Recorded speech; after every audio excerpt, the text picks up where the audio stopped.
pagsapit ng gabi, ito ka sa'king tabi.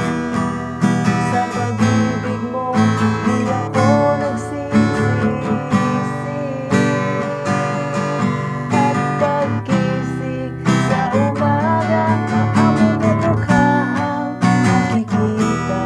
Nasa akin ay lubos na nagkakaligaya.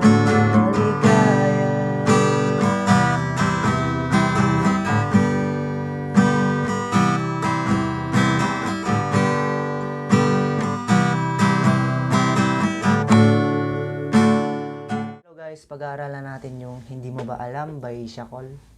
Madali lang to guys kasi same lang yung chords ng intro at kanyang verse. At tatlong chords lang yung gagamitin natin dun sa kanyang intro at verse. Okay? Simulan na agad natin. Sa kanyang intro na ganito.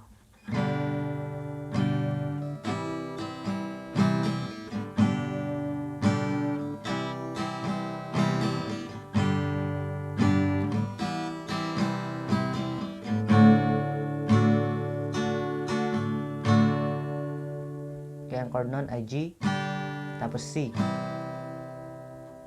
Bali 3 times nyong uulitin yung G at C bago kayo mag-chord ng D. At yung strumming pattern niya ay ganito. Dalawang bagsak sa G, dalawang strum pababa, tapos lipat mo agad dun sa C. At ang strumming pattern niya ay up, up, down, down.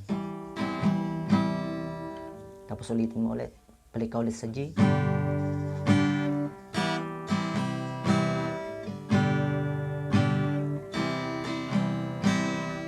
And D. Okay, yung pattern na to guys ay ganito din yung gagawin nyo sa kanyang verse. Okay, diretso tayo sa kanyang verse. Hindi mo ba alam na ako'y nasasaktan sa tuwing ikaw ay aalis at hindi nagpaalam? Alright, kung gusto nyo dagdagan ng strumming pattern ay pwedeng-pwede. Itong tinuturo ko lang sa inyo guys ay yung basic lang para may base kayo. Basehan, para may basehan kayo. Okay? Tapos diretso agad doon sa kanyang refrain. Dali lang din yung refrain niya. E minor, meron lang tayong bar chord na isa, B minor. Pero kung hindi nyo kayong B minor na ganito, ay pwedeng ganito. Yan, tatlo lang magkakasunod. First at second string. Makikita nyo naman, magkakasunod din na fret. Pero syempre, mahihirapan pa rin yung mga beginners dito, no? Kasi hindi sila pamilyar. Pero mas maganda pa rin bar chords na ganito. Kaya pwede rin to, pero mas mahirap pa rin to na simplified ng B minor. Aralin nyo na lang to guys.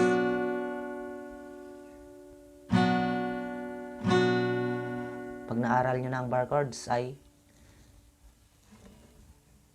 madali na lang, di ba? Okay. Tugtugin natin yung kanyang refrain. Nice. Yung strumming pattern niya guys ay yung tinuro ko pa rin kanina, yung basic lang, yung up, up, down, down. Down, down, up, up, down, down. Okay?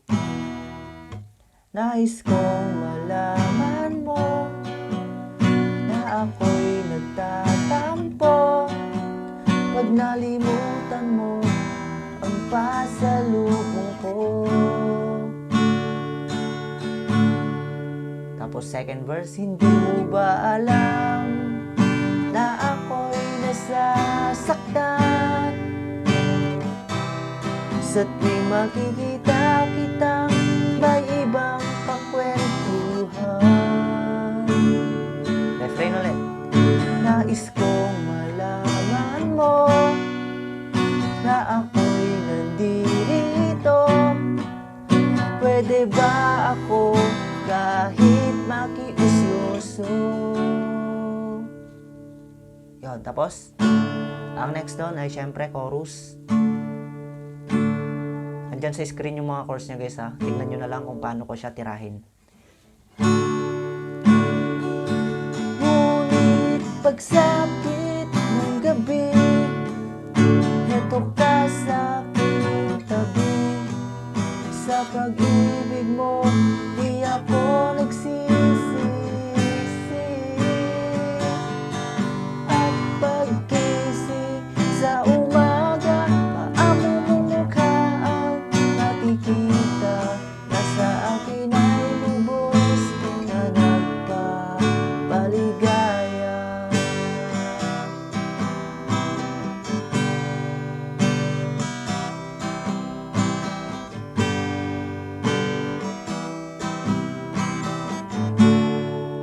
Yon, nakikita nyo naman sa screen guys, di ba may G7 dyan?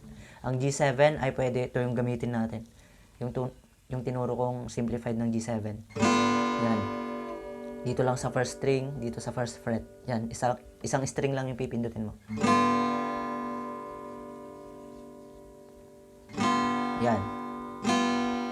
Okay? Di ba nagets nyo naman? Tapos, balik sa third verse. Pagkatapos ng chorus na yan. Tapos, intro pala, di ba? May second intro siya. Ulitin mo lang ulit yung unang intro. Tapos, third verse na. Chords na gagamitin natin doon ay pagsamahin mo yung chords ng verse at chords ng refrain. Okay? Tugtugin natin.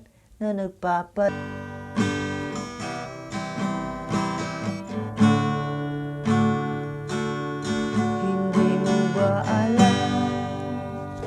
Yon, dun sa outro niya na yun guys, na lyrics na yan ay chord lang ng G. Yon, kasi yun yung ending niya eh. Di mo ba alam? Okay? Yan na guys, hanggang doon lang yung ating tutorial at sana natutunan nyo kung paano to tugtugin. Okay? Bye!